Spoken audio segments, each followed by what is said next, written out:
ৰহ এইটো গৰম চাহ দেখিছ মুখেদি ভৰাই দিম আচ্ছা কেকেদা কুকুৰটোকে যে টাইমলি মাছ ভাত মাংস দিব লাগে মালিকেতো এইটো দি থাকে টাইমত কিন্তু কুকুৰটো ভোক লাগিছে বুলি কেনেকৈ গম পায় হে নিজৰ বুলি মই তোক সেইটোৱে আচৰিত হৈ যাওঁ ঐ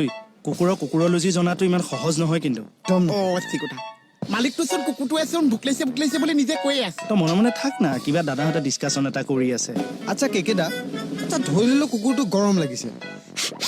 এই মনে মনে থাকিবি না সেই ই দেখুৱাই দিছে আচ্ছা এনেকে দেখুৱাই দিলে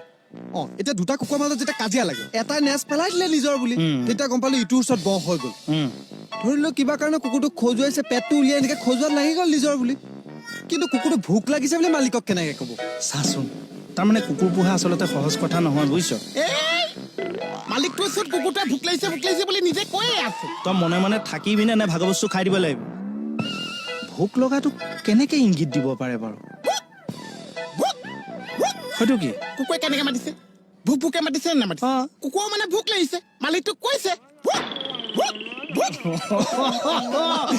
ঠিক আছে হয়